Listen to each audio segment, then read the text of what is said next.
Welcome aboard, everybody. Time to talk NBA. Look, I'm got my New York shirt on, my New York playoffs hat. Sean Deveney is in the house from heavy.com. You see him right there. No Boy Green today to distract us from what really matters right now, and that's the New York Knicks, baby. And it's I want to say, Lurch, it's happy Willis Reed Day. Today is the day. Believe it or not, Game 7 of the NBA Finals was held on May 8th. Can you believe that? We still have about a month and a half to go in our playoffs here. Oh, the good old days, huh, Sean? Yeah, 1970, May 7th, against the Lakers. That was the Willis Reed game where he comes limping out and they win the championship. So for all those who celebrate, happy Willis Reed Day. I was looking at the dates for the finals just a couple of days ago online, and it's, good early part of June. I don't know. It starts like June 5th or something like that and goes to mid-June. So, I mean, like, again, we're well into June, as you were saying. That was Game 7. That was the penultimate game, and it happened in May, early May. So, wow, that's just crazy, crazy stuff. So, all right. Well, look, a lot to talk about. We are presented today by our friends at Northeast Roofing Professionals. Today's video brought to you by our friends at Box Drop Syracuse. We'll hear from them in just a little bit. But Sean Deveney, let's talk NBA, and let's start in New York with the Knicks. A 2-0 lead against the Sixers. Joel Embiid continuing to have issues with his health and not sure what his availability will be, on and off throughout the rest of this series. That has been an ongoing thing with the Philadelphia 76ers. This one, Game 2, that is, a much, much closer game. I think we all expected that. Philly coming off that grind of a series and just seemed like they were a little lethargic. Played much better in Game 2, but in the end, the Knicks and their clutch players did come through. Talk about where this series stands. I mean, in all honesty, Sean, nothing's happened. The home team has won the first 2 games. Who cares? Like, yawn. But has something happened here, and do you see this series definitively shaking out one way or the other? Well, I think after watching the first round, there were a lot of questions about Jalen Brunson and, the big question of, can you build a championship contender around him and things like that. I think that, Game 2 was certainly a reminder of why you want to have Jalen Brunson on your side in the playoffs. He was absolutely clutch down the stretch, made a few jumpers late in that game, made that one with about 5 minutes to go that I really thought was a bit of a backbreaker for the Sixers, and a game that had 25 lead changes. I mean, this was a much tighter game. You mentioned no Joel Embiid, and I thought that you got to give Nick Nurse a lot of credit because one thing they did, they had Dominic Barlow at center, and they played a lot of small ball, and they played pretty fast. And the Knicks weren't ready for that, and that's not something that we had expected from Philadelphia. They came out with, I thought, a pretty good game plan for that. So we'll see how that carries over into Game 3. Going back to Philadelphia, we'll see if Joel Embiid plays. That's still a question mark. I think, to me, the bigger question mark probably is OG Anunoby. He has just been fantastic this whole postseason. The most consistent. You would talk about Cat at his peak and Jalen Brunson at his peak, but they've had some valleys as well. The one guy who's been there every single game and done the same thing is OG Anunoby. I think, you really have some real issues if he were to be out in Game 3. It doesn't look like a long-term thing, though. So if he doesn't play Game 3, I think you'd expect Game 4. So this is probably, if Anunoby doesn't play, probably Philly's best chance to get a win and get back in this thing. Yeah, the Knicks find themselves, rare to say this in the playoffs, in a luxury situation. By taking care of business and winning the first 2 games at home, now with Anunoby, and the reports, as you said, were it's a strained hamstring, and so not a tear or not something worse. It's a day-to-day situation. There is even a possibility he could play in the game tonight. But I'm with you. I don't think if you're the Knicks, number one, there's any way you play him tonight unless he's bona fide 100%. The doctor himself, you've done all the testing, and he's like, nope, I'm good, I'm great. It's just like I was before this happened. Otherwise, there's no way he plays tonight. And heck, you might even have to consider it on Sunday as well because, you need this guy for the long haul. The Knicks, in my opinion, have no chance of winning a championship, maybe even a far less chance of winning the East without, as you said, not only their most consistent guy, he is like this very, very nice flatline guy that you love, but I would argue he's their best defensive player. They put him on everyone and anything. He has guarded centers, forwards, guards. He is a genuine stopper, and that was the biggest reason why the Knicks went out and got him a couple of years ago, and they need him to be in their defense. He is a difference maker for this team, regardless of who are scoring the big buckets. He is a very, very important player for the Knicks. Yeah, and we talked about Barlow playing at center. You had OG playing at center as well. Some in that game too, and he's arguably the best rim protector on that team, which is pretty crazy to think about given his size. But that's just the fact. That's just the way he's built, and the fact that he's shooting 54% from the 3-point line. That's going to be for the whole playoffs. I mean, that's what he's been doing this whole time. That's always a bonus. You can have your best defensive player also shooting the way that he has been. So I think it's something you don't want to mess with. I think certainly if you can get by game 3 and you don't play him and you win game 3, then I think you're thinking maybe we sit him game 4 as well. What's the point? Because hamstrings are, it's an it's an easy injury to make it worse. It's an easy injury to, I've got a small tear and I'm okay, but I'm going to push it. And then next thing you know, it's a great, you're out for 4 weeks, like Luka Doncic or something like that. You don't want to put him in that kind of situation. Yeah. So I think cautious is the word here, but to me, the goal for the Knicks has to be get 1 of 2 in Philadelphia. If you can just get one of these next 2 games, you go back to the Garden, 2 out of 3 games left in the series at the Garden. So even if you were to falter in game 5, you'd have a chance to win game 6 on the road. And if not, you'd come back home for a penultimate game 7. So if you're Knicks, right, that's what you're thinking here. It's not about a sweep necessarily, Sean. It's about getting 1 of 2 here in these 2 games over this weekend. Correct? Yeah, I think that's exactly right. Is that you're looking at this as a couple of chunks, and you're right. You get to that last chunk is those final 3 games where you've got 2 out of 3 at the Garden. You did what you need to do in the first chunk. Second chunk is just win 1 of those 2 games, and you've really got the Sixers on the ropes at that point. And there's going to be a lot of opportunities for them. As well as OG has played, as well as Jalen played in that game 2 down the stretch.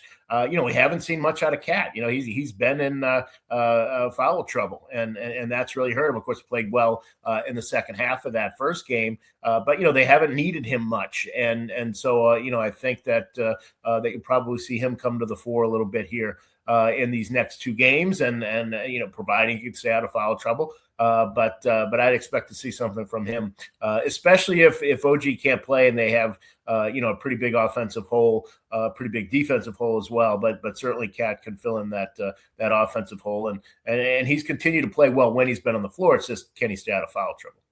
One of the things about the Knicks this season and now so far through the playoffs is they've had really good health, but they have players that are susceptible. And Anunoby over the years has had some issues in and out of the lineup. We saw it last year in the playoffs with the Knicks, and it really, really hurt them. So they definitely can't afford for him to be out. We saw it again with Mitchell Robinson. Oh, Mitchell. I love Mitchell Robinson, and what he contributes is so unique compared to any other player in the NBA. And this was just listed as an illness the other night, so I don't think he hurt his knee or his ankle or something. It might have been the flu or some kind of stomach bug or something. I don't know. I would assume that he's going to be in there tonight, but that was a last-minute thing. And then the Knicks suffered. I mean, Huck Porty was out there just hacking like there's no tomorrow. I think he had 4 fouls in 7 minutes. And then, of course, Towns, always when you need Towns not to get in foul trouble, what does he do? He goes out there and creates 3 stupid fouls in the first half. And you're like, Carl, this is the day without Mitchell in the lineup, and we're in a playoff game here that we need you to stay on the floor, and you find a way to be a dope and foul. Like, it's the enigma that this guy is. You love him and you hate him if you're a Knicks fan. He's so frustrating. It's unbelievable to me. Unbelievable. Yeah. But you know, the good news is, I think the last I saw that Robinson was listed as probable, which is, you know, they consider that 75% chance of Okay. playing tonight. So yeah, I expect him to be out there, you know, and at least taking up some of those assignments, and taking a little of that pressure off of Karl Anthony Towns, so he doesn't have to, you know, put himself in those situations where, as he's shown, he's susceptible to getting into that foul trouble. Good grief. Nick for life, this guy wants to be, huh? Yeah, Oh, boy, oh, yeah, boy, oh, boy, yeah. oh, boy, oh, boy.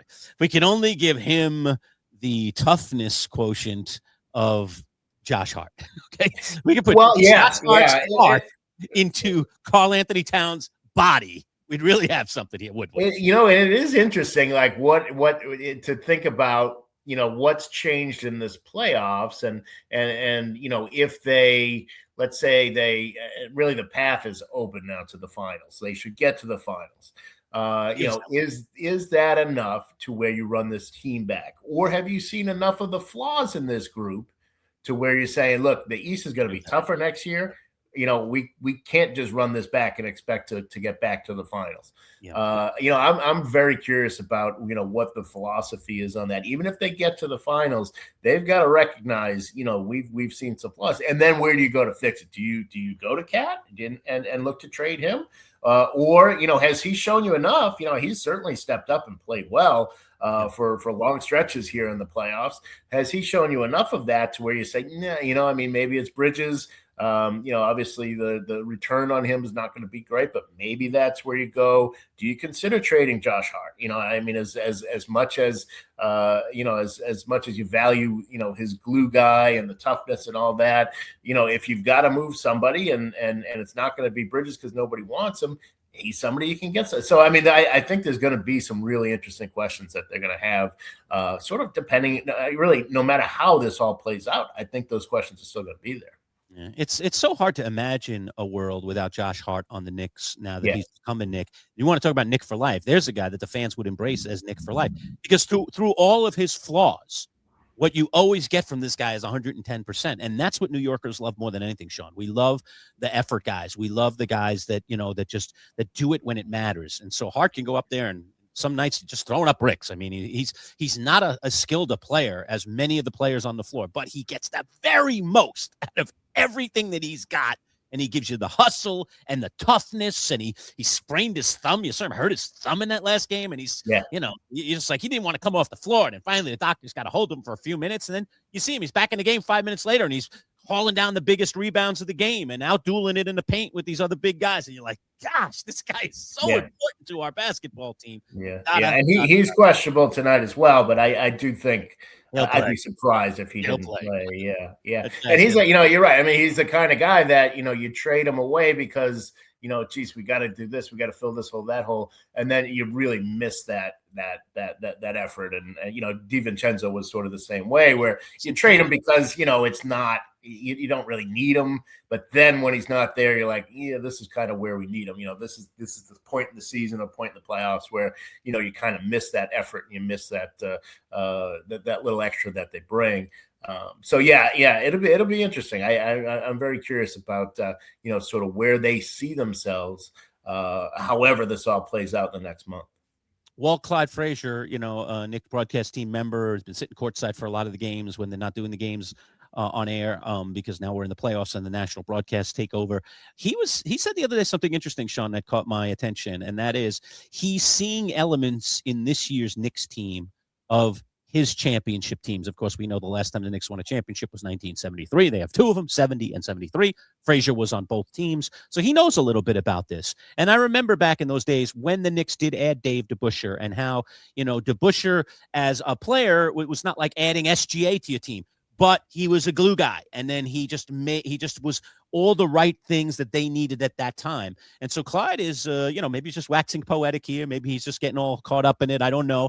But the fact of the matter is Clyde's saying things like, you know, this Knick team's reminding me of that team. This Knick team has some of those elements. Everybody just wants to waltz OKC to the championship and hand them the rings and move on. Look out. Gutty, gritty teams sometimes find a way. And having these tough series along the way while the other team's just cruising. I understand OKC hasn't even lost a game in the playoffs, so it's very, very impressive. But when you haven't been in a tussle and then you get in one, and that gritty team has been in multiple tussles, sometimes it could turn into a battle and the gritty team can pull it out. And that's definitely what happened back in the 70s with those Knicks teams. So give me your thoughts on that. Do you see any of that in this year's Knicks team? Yeah, I think the point about DeBusschere is a good one. That's he's definitely Josh Hardish, and they traded Bellamy. It was Walt Bellamy, who, if you looked at on paper, you would never trade, right, this excellent 7-footer for, a kind of a hustle guy and things like that. But that's what they got. And then 73, of course, they had Phil Jackson, who's sort of the same player. Bring that same element, and that was, by the way, and we should point out, in that game 7 with Willis, I went and looked, and Frazier had 36 and 19 assists, 36 points, 19 assists in that game. Just want to point that out. But I get where he's coming from. Where there was a little bit of lightning in the bottle. The Lakers were heavily favored. I believe in both of those. I know in 1970 there were. I think in the second one as well. But this was a team that had a little bit extra. Obviously the Knicks haven't really had a team like that since. So it's not surprising that Clyde would sort of see some reflections in that group. There's one other thing I want to mention, and then we'll move on to some of these other series, but it's more of a bigger picture thing. And that's this, Sean, and I want your opinion on this, because I'm flawed, because you know me, I'm just a diehard Knick fan. So, I try to see it through objective glasses, but it's hard to when you once sat in that garden for playoff games and watched your team, win and fail at the same time. It's hard. It's hard to take off that fan cap. But let me ask you this question. I know if I asked you today who the best player in the NBA is, you would not say Jalen Brunson. There would be probably a host of others that you would consider probably starting with SGA. But let me ask you this question. Is Jalen Brunson the most clutch player in the NBA? I'll ask you that question. Yeah, I would say that's probably true. Yeah. I mean, he has probably as good of a knowledge of where he needs to get to and how to get there. I think part of that is his size, which is something that, when we talk about him and put him in the context of a championship conversation, is usually used against him. But I Correct. think, when you look at what this guy has been doing his whole career, he has to think that way all the time. I mean, when you're a 6-footer, you've got to know like every little advantage that you can take advantage of throughout the whole season to get, if you're going to be a 25 point per game scorer, you've got to know, and that carries over into the playoffs because you got to do this every day. It's not like being Kevin Durant where you can just turn around and shoot and there's nobody who can guard you. Being his size, I think that really does play into the fact that, he's constantly thinking about, every play is like a clutch play because he's got to be perfect on, he can't really afford to make mistakes or else his shot's going to get blocked. So I think that does play into it. And I think that he's perfected in a way that it has carried over into the playoffs here. Talk with Sean Deveney, Heavy.com, our NBA bit here, going inside the playoffs, inside the NBA. Manchild Show with Boy Green Digital at MC Show Digital. Here, I'll throw up the YouTube channel link here for you folks. If you're not already a subscriber, there's where you want to go and subscribe to our YouTube channel right there. And if not, you're already a member, hit the old like button. And memberships available as well for you subscribers if you want to help support the channel. So all of that available to you. We are presented by Northeast Roofing Professionals. Today's video brought to you by our friends at Box Drop. All right, we'll take a time out here from our sponsors. When we come back, Sean, we'll talk about some of these other series. We're going to talk about the referees. Yeah, it always comes up every playoffs. Well, there was some chatter last night. Let's discuss it. Are the refs a problem in the NBA? We discuss when we return. Manchild Show with Boy Green Digital coming back right after this. Considering that we sleep nearly 1/3 of our lives, buying the right mattress is essential. At Box Drop Syracuse Mattress and Sofa Outlet, you'll get a unique experience, one that saves you 30 to 70% off retail prices on top-of-the-line mattresses like Sapphire Sleep. At Box Drop, you'll schedule a mattress fitting appointment and get one-on-one service directly with Paul, the owner. No middleman. Family-owned, huge savings, no-pressure sales designed to save you time and money. And now Box Drop Syracuse has sectional sofas and love seats as well, with prices designed to fit your budget. Box Drop Syracuse Mattress and Sofas. Set up your appointment today at boxdropsyracuse.com. All right, we are back. Sean Deveney talking all things NBA with the Manchild here. Manchild Show with Boy Green Digital. All right, Sean, let's talk about this Lakers series and the flack that's coming out of it. And this has been an issue all season long for teams facing Oklahoma City. The fact that SGA has become, in a lot of ways, the next Michael Jordan. Meaning, not only is he outscoring everybody and has that silky smooth way about him, the way he gets his shots up, there's just an ease with which this guy plays. But along with that ease comes the referees going, oh, you touched him. Foul, foul, foul, foul. And the Lakers were hot and heavy. J.J. Redick, I'm sure he's going to get fined, but he didn't care, letting the refs know after the game last night that he's sick and tired of getting his players, as he described it, double grabbed on the jersey, both hands, and we don't get a call. Other end of the floor, tap on the wrist, foul, send him to the line for the three-point play. Give me your thoughts about how difficult it is for these referees in the NBA, and are you seeing what it seems like a lot of teams feel like they're seeing when it comes to SGA and the calls that he gets? Yeah, and I thought it was interesting before the series that J.J. Redick was talking about the Thunder, and he said, something along the lines of how physical they play and how aggressive they play. And he said one of the most amazing facts in NBA history is that these guys do that and they never foul. And I was reading something and somebody said, well, J.J. Redick is a big compliment to the Thunder. And I was like, that wasn't a compliment.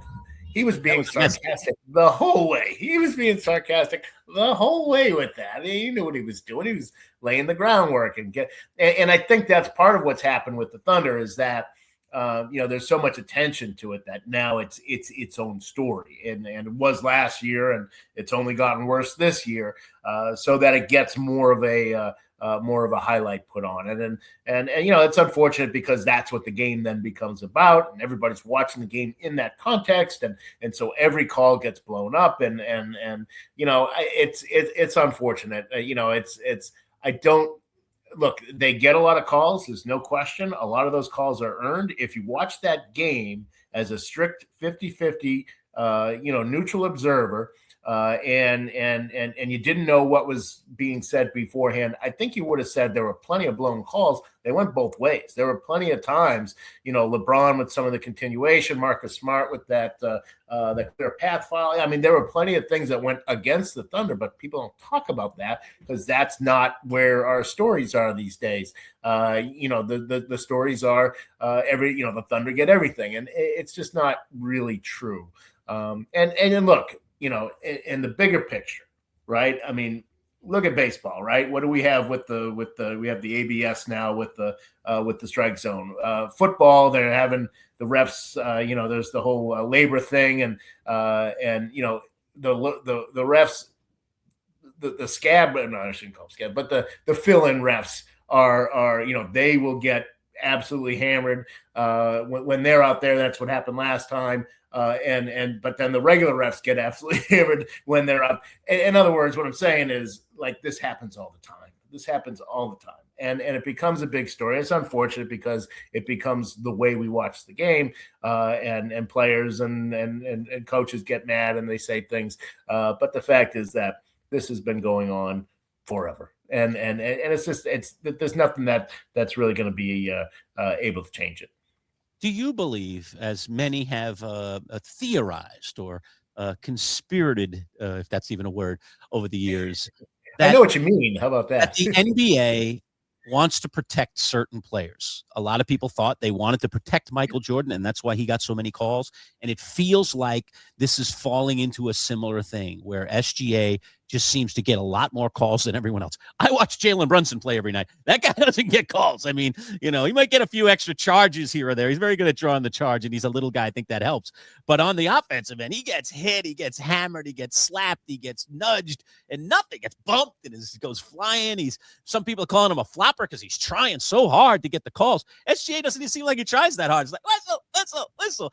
Do you believe that the front offices or anybody in the NBA does put out any kind of idea, dare I say, in the referees' heads across the board that this guy is to be protected, this team is to be protected, these particular people should be more, we should hear more whistles around those guys? Give me your thoughts on that.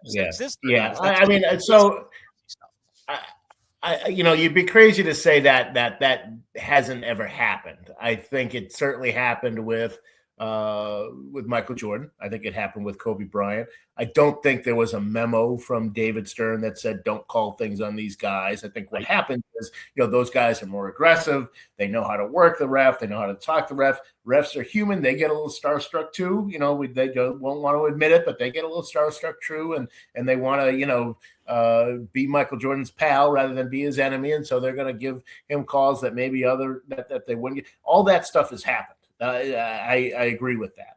The problem with that happening with SGA and Oklahoma City is that give me why. Give me the why. With Kobe, I can understand it. With Michael, I can understand it. SGA is not like a big, huge endorsement. He's not an international character. He's not the face of the league, really. I mean, I guess you could argue that he is, but it's not really. He plays in Oklahoma City. Why would the league want Oklahoma City to be in the finals every year? There's no reason for it. And he's not, like I said, he's not this charismatic Michael Jordan character who's, in movies and does all the Nike commercials. So there's I think you can see that the guy's very good at drawing calls and that he does bait the refs into making those kinds of calls. And refs should probably be better about that. But I can't find a reason, if there is this conspiracy, why SGA and why Oklahoma City. That doesn't make any sense to me.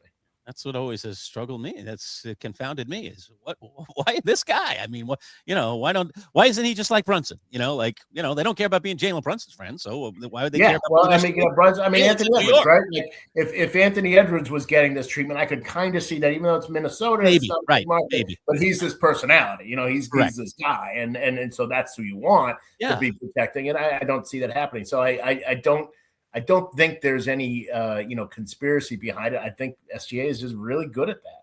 Yeah, he's almost an unassuming guy, which is really interesting that he's as good as he is. And like I said, arguably the best player in the league. I think if I had to pick one right now, he'd be the guy. And yet he is this unassuming guy. And as you said, very un-Jordan-like other than his play, which is, he definitely has remnant. He reminds me, some of the moves, some of the things. I mean, doesn't float like Jordan, but the silky smoothness of his game definitely reminds me of Michael Jordan.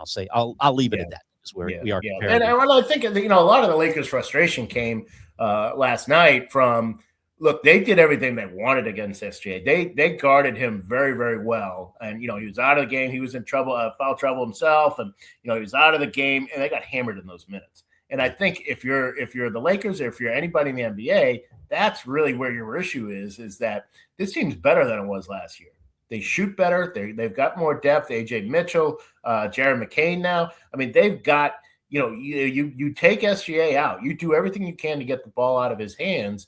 They're still gonna beat you. And that's very, very frustrating. And I think that's part of, look, there were some bad calls, no question. And Austin Reeves said some things about how the refs talk to him, and that's I get it. But I think that there's extra frustration when it comes with that, and it's like you're playing against you're playing against your big brother, and they're just smacking you around, and that's what it felt like for the Lakers last night. Well, to me, the only chance, and I don't even think it would be a strong chance, but the only chance the Lakers have if Luka gets back in the lineup. Is there any news, Sean, about whether or not he could even potentially play at any point in this series? What are you hearing? Yeah, it's not going to be game 3. There's a chance he could hit the injury report for game 4 as questionable, but I think that would be a stretch too. I don't think he's coming back in this series. It's just everything he said after he finally talked to the media, where he was making clear. Well, the doctors told me originally 8 weeks. And, at first it was, well, maybe he can get back at 4. He's going to go to Spain and get these special treatments. And, but, he comes back and now he finally talks to the media and he says, they said 8 weeks. And that to me is him saying, I'm not playing in April, probably not going to play in May. So that means I'm not sure if they were to somehow win this, that he would even play in the conference finals, at least not till, a few games were gone in there. So I just don't see anything. And then you get into like, okay, when he comes back, what's he going to be? He's not going to be Luka Doncic in the first game back. So, they're kind of up against it either way here. All right, that series 2-0. Let's go over to the Spurs series because we have a little action there. Dare I say, Sean? They'll be back on the court tonight. Vital game for the Spurs, no question, because they lost game one on their home floor. And Minnesota is showing some chutzpah here. Anthony Edwards, as we know, is back, and I would expect that every day he's getting a little bit more healthy. So give me your thoughts, Sean, on this series. Are we really in for a humdinger here, or is San Antonio going to find a way here, even though they've lost one on their home floor? Yeah, I mean, Minnesota really they've got to find a way to at least grit out one of these wins, of course, but back on their home floor, hopefully both of them. But I think that might be asking too much because they are still dealing with so many different physical things. Anthony Edwards is back, but he's not coming off the bench and not quite himself. And you saw them really kind of get bogged down in that game too.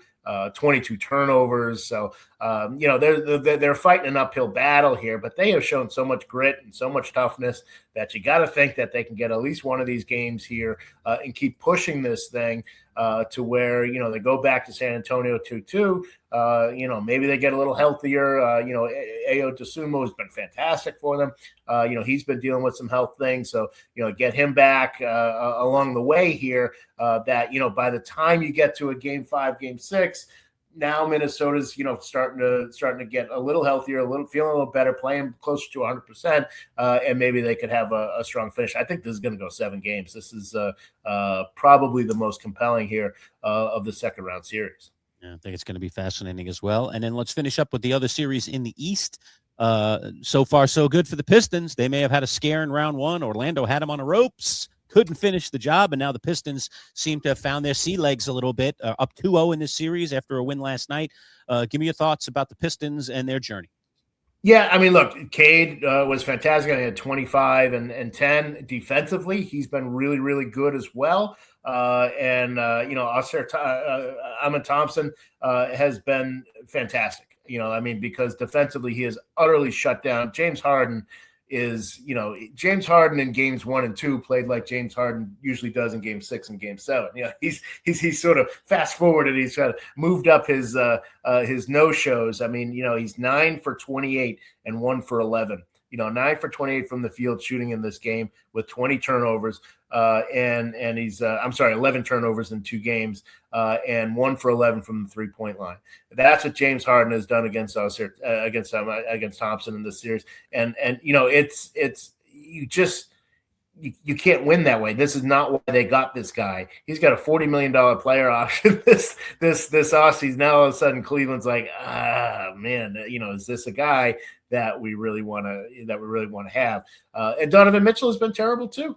So that's what this comes down to. Evan Mobley, he's a max player. 1 rebound. How do you play 36 minutes at almost 7 feet tall and you get 1 rebound in a game? In a playoff game, so it's really, Detroit has played well. To me, this has been more about Cleveland, really just not showing up for these 2 games. Now, I will say Cleveland did this against Toronto where they played great at home and they played terrible on the road. Maybe they go back to Cleveland, they win 2, all of a sudden it's 2-2. And as we've seen, the momentum can swing pretty quickly in these series.